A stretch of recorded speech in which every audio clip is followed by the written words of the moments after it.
It's finally time, guys. It has been over a year at this point, but I finally have 5 new fantasy romance recommendations to gush to you guys about. So before we get into today's video, I would like to talk to you guys a little bit about the sponsor of today's video, which is once again the wonderful Becca Boutique, who I have teamed up with to bring you guys an irresistible giveaway. Self-love and self-care is very important on this channel, and as all of my fellow smutty gals will know, with that comes self-pleasure. So Becca are a bi-woman company that are committed to empowering everybody to embrace, explore, and celebrate their sexuality. And the way that they do that is by arming us all with a selection of very effective sex toys with options available for everybody. So one of my favorite features of some of the Becca range is the suction tip, which is found on a range of their toys. The ones that I personally own are the Air Vibe, the Air Vibe Pro, and also the Pebble, all of which come in very attractive, discreet cases that double up as their charging ports. But today I am actually here to introduce you to a new product from Becca, which is the Whisper Bullet. The Whisper Bullet is the world's first ever silent bullet vibrator. I'm not even kidding you guys.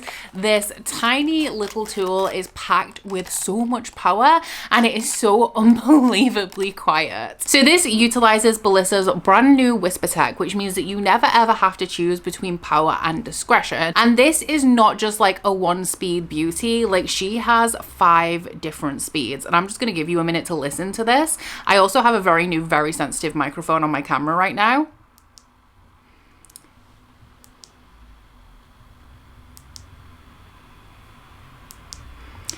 Can you hear anything? Me either. I'm right next to it and this thing is barely making a sound. And as you can see, she is going crazy. So if you guys would like to get your hands on a Whisper Bullet of your own, well then I have great news for you. I'm just gonna put this down. But if you click on the link right at the top of my description box, then you can enter a giveaway to win a free Whisper Bullet. And every single person is a winner and will either win a Whisper Bullet completely free of charge or a free Whisper Bullet with the purchase of an Air Vibe toy, which actually coincidentally is the one that I just mentioned that has my favorite suction feature on it. Literally, I actually did not plan that. So please run, do not walk if you think that Becca is a company that you can vibe with to get your hands on some very powerful, very aesthetic, very discreet toys today. And once again, a big thank you to Becca for continuing to support this channel. So I am very excited to be talking to you guys about 5 of my most recent favorite fantasy romance recommendations. And I am just gonna get started straight away with my favorite of this list and also one of my favorite books of the year, one of my only 5 stars of this year, which is The Crimson Moth by Kristen Cicerelli.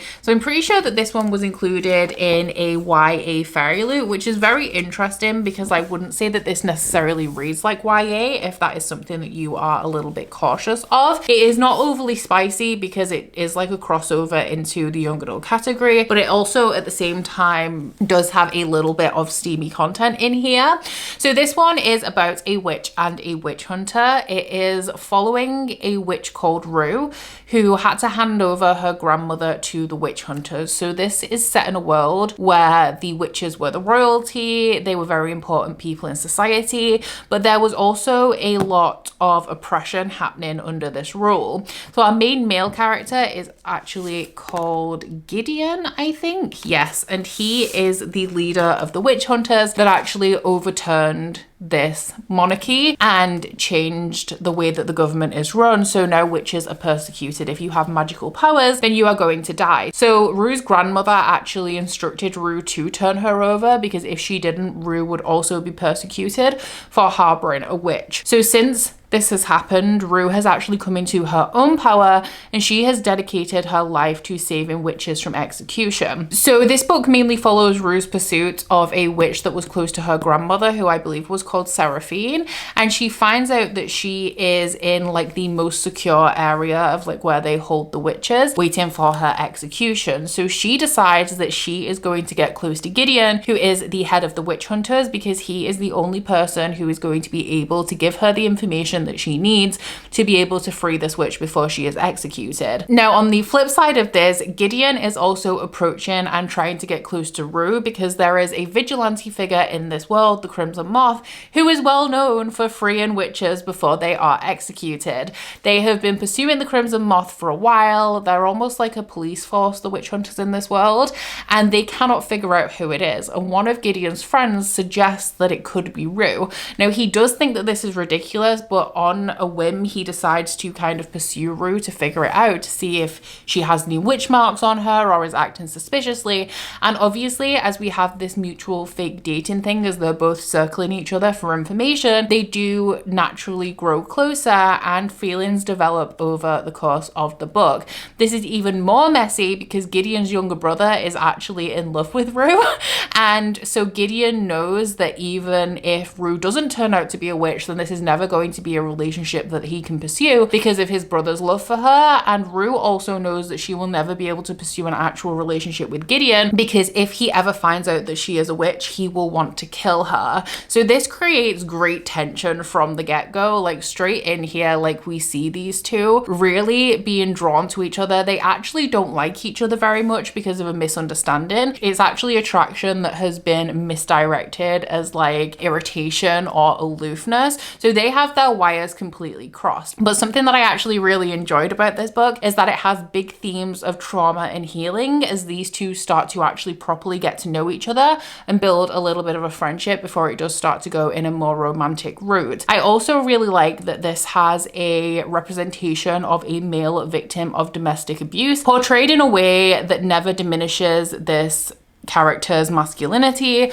or makes him seem weak for the abuse that he has suffered in the past. So if you are looking for one that's a little bit of a slow burn, has great sexual tension, but also a decent fantasy plotline in here, then I think that you will really enjoy this one. Be warned though, it does end on a massive cliffhanger, and this book, like the sequel to this one, is one of my most anticipated releases of next year, but we still have a little bit of a while to wait before I find out what happens following the end of Crimson Moth. One that's very different that I really didn't expect to love was The Undertaking of Heart and Mercy by Megan Baden. Now, one of the reasons why I didn't think that I was going to fall in love with this one is because the world building in this is super loose. Like, I'm somebody who likes to know all of the rules and the boundaries of the world going into a story, but this one is very much like a rom-com set on the back of a fantastical world, and you're not really supposed to think too hard about the world. It is just meant to provide like a little bit of a quirky backdrop. It reads a little bit like a Western to me, but then it is also contemporary in nature. Like the main female characters wear sneakers, they have cars, but it also isn't like a contemporary fantasy in that it's set in our modern day world either. So just know that going in. This story as well is also very loosely based on You've Got Mail,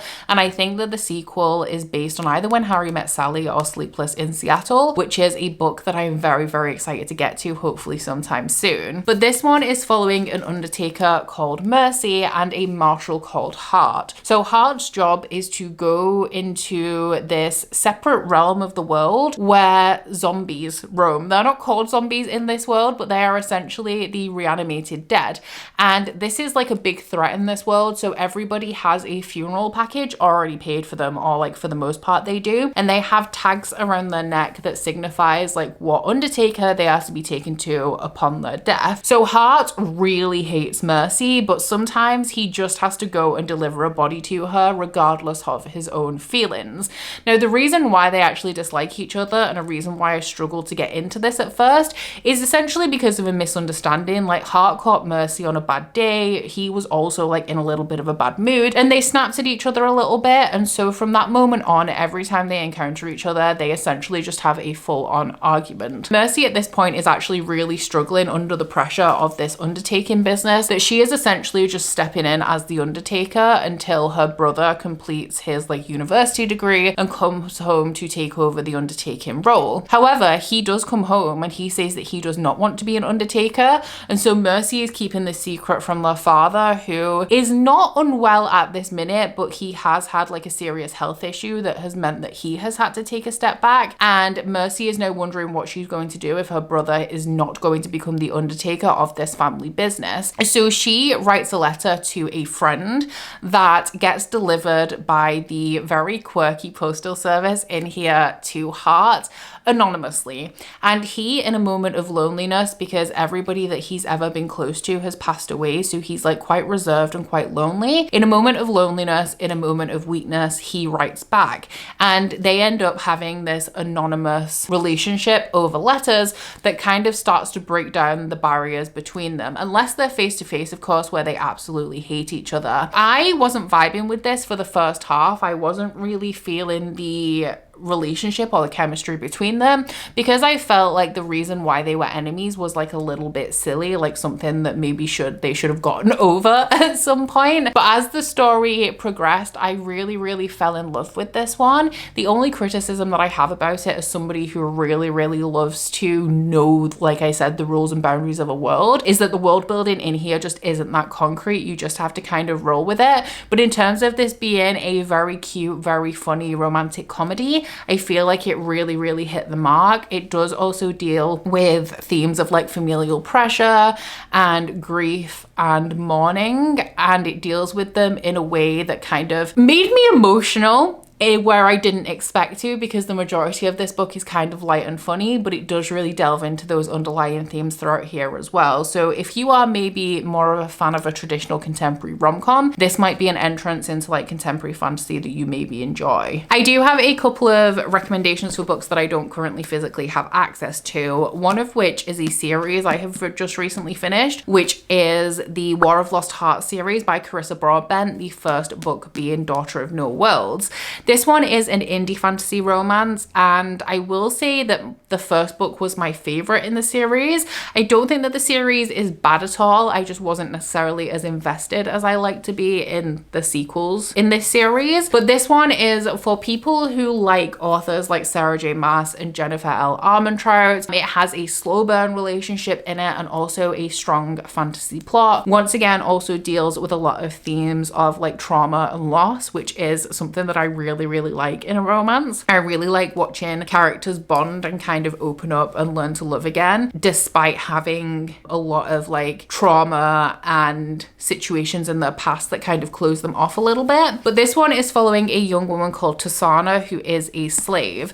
And right at the beginning of the first book, she actually frees herself from slavery and she runs away to this country where the magical orders of the world are situated. And she goes there because she believes that they are a benevolent society that use their immense magical power for good. So she begs them to go back to the country where she's from and to save her best friend and also help her abolish slavery. And they say that there is a chance that they will do this, but she has to become a member of the orders first and complete an apprenticeship. So she obviously arrives at this random time that does not correspond to the beginning of like their academic year. So she is put in the care of a reclusive fire wielder called Max. Now Max has suffered immense loss in his life, and all he wants to do is live alone in his cottage and garden and have nothing to do with anybody ever again. But when Tasana arrives on his doorstep, he is kind of forced to train her, and those two very slowly bond over the course of this, which obviously eventually blossoms into a romantic relationship. So once again, we have that slow burn relationship. We have people healing from their various traumas and doing so together and growing together in the process. The fantasy plotline in here really comes into play when Tasana finds out that if she wants this country and these orders to go to war for her and to free her friend, then she is going to have to do something for them as well. And it is about these two characters and kind of how much they will do for each other that they never thought that they would do ever again, or just in general. There is also more to the story than that. It is also a Fae story in the history of this world. The Fae were kind of like the rulers, and over the past like however many hundreds of years they have become extinct, or so everybody thinks. I really liked the first book because we had this very slow burn relationship and also an interesting fantasy backdrop. But something that I really liked throughout the course of the series is that Carissa Broadbent really does a good job of bringing this series to land and wrapping up kind of like all of the loose ends that we have, and also bringing fitting, if sometimes bittersweet, ends to the characters that we follow along the way. I hear Carissa Broadbent compared to Sarah J Maas a lot, and I definitely understand that comparison with the way that we have a almost plot forward story with a very strong relationship like forming a lot of the characters' motivations and also the backbone, but also we see these characters grow as individuals in their own right at the same time as growing together. I do think that the plot in here is a little bit clumsily put together. Like, I don't really love the structure of this series, especially through the second book, but overall, like, it was definitely an enjoyable reading experience, and I feel like if you do like authors like Sarah J Maas and Jennifer L. Armentrout, that this is definitely something that you could enjoy. A series that skews a little bit more paranormal that I have also recently finished is the Discovery of Witches series by Deborah Harkness. Now, when I say finished, I have currently only read books 1 to 3. I know that we have book 4 that follows a side character, and then we also have book 5, which brings it back to our main couple of the series, which is Matthew and Diana. But I finished like the first published 3 books, which I believe ends a story arc. So this one is a paranormal romance that follows a woman who works at Oxford, and she is pulling manuscripts from the Bodleian Library to assist her in whatever project she's currently working on, and she ends up summoning a manuscript that pertains to the origins of the creatures of this world. Now, Diana herself is a witch, but she is not especially talented. Her magic is kind of chaotic and very weak, so she never uses it and kind of lives her life as a regular old human. So when she summons this manuscript, all of the demons, the witches, and the vampires of the world start to congregate around her because they want the manuscript for their own purposes, whether that is for scholarly pursuits or whether they want to use it for more nefarious purposes.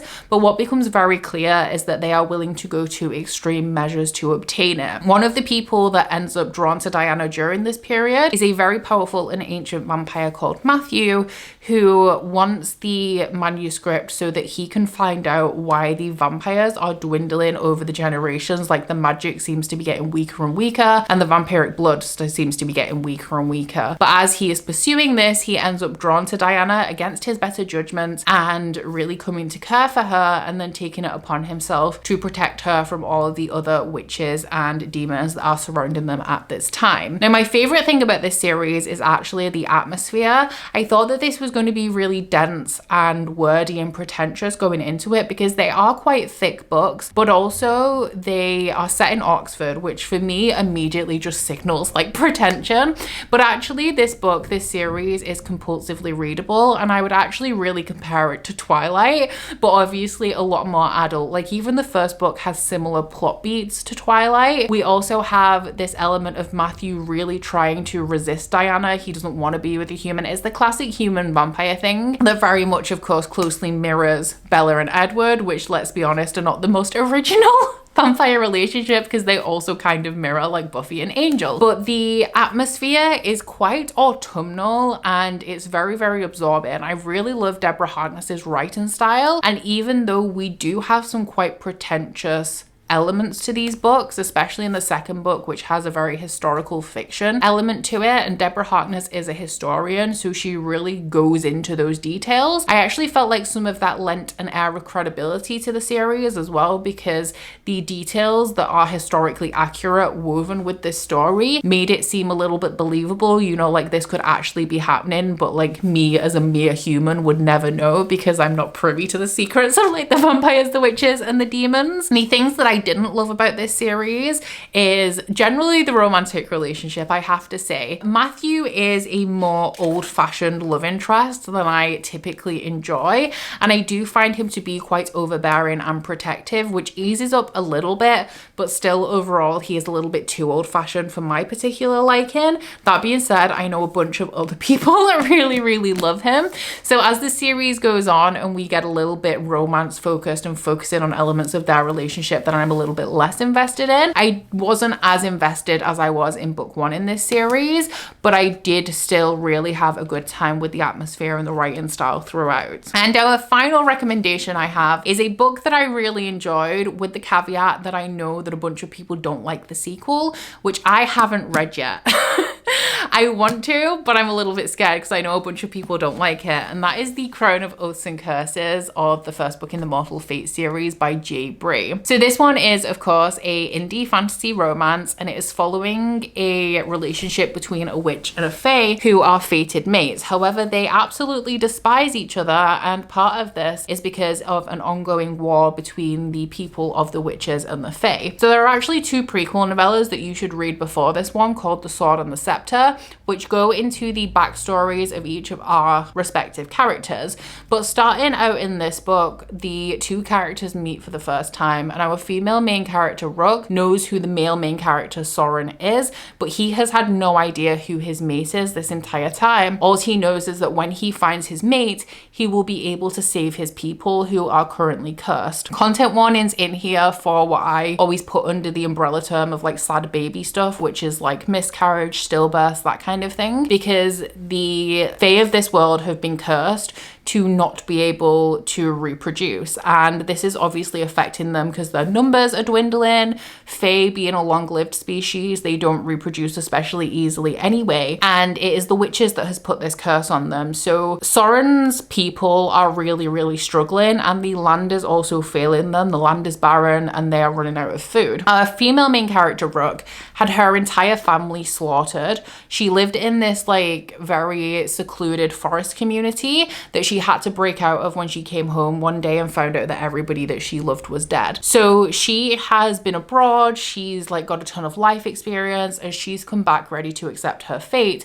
as the mate of a fae prince. There is so much prejudice in this book on behalf of Soren and Rook a little bit, but Rook understands that not all of the witches of the world are responsible for this. It's a small faction of them that have been coerced and corrupted by a man who now calls themselves his leader, and she is like doing her best by everybody kind of involved in this story, and she is facing like constant prejudice from Soren, who absolutely despises witches.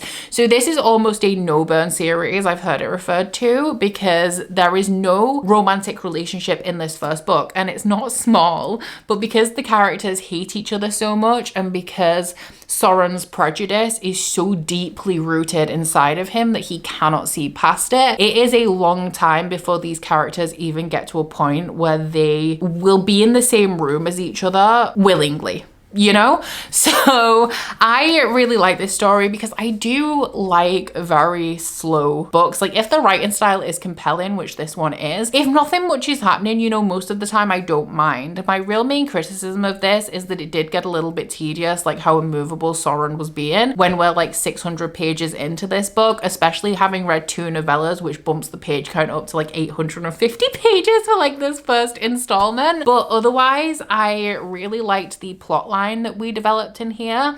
I really liked the world, and I also really liked seeing the dynamic between the witches and the fae, especially as Rook starts winning people to her side, and it's just like kind of Soren that she can't crack. So the issue with the sequel is that the release was delayed, so a lot of people were angry about that to start off with. I also believe that it is very badly edited, and that is the reason why I haven't even thought about picking up the sequel yet, because with it being available on KU, the longer it's published, like if J. Bray is doing any revisions, like the more of a polished product it will be over time. So I'm kind of giving it a little bit of time, hoping that eventually that will be ironed out and the book that I read will be a better product than what everybody who read it on release read, which such is the way with indie publishing a lot of the time. Normally not with indie books that are as popular as this, but I mean, I don't know what was happening behind the scenes during the release of this book, you know? So there you have 5 brand new fantasy romance recommendations. Let me know down in the comments if you are going to take me up on any of these recommendations, if you're going to add any of them to your TBR. Also, let me know what the best fantasy romance you have read recently is, so that anybody who is in the comments of this video looking for recommendations can potentially find a little something for them if they've maybe read everything that I've suggested today. As usual, I will continue bringing you fantasy romance recommendations as and when I have 5 to recommend, but I'm honestly glad that I had like 5 stellar books to talk to you guys about today, because it has been a little while. If you would like to leave me a little bit of a comment to let me know that you were here but you don't feel like you have anything to say, then please leave me a crown emoji for for the Crown of Oaths and Curses.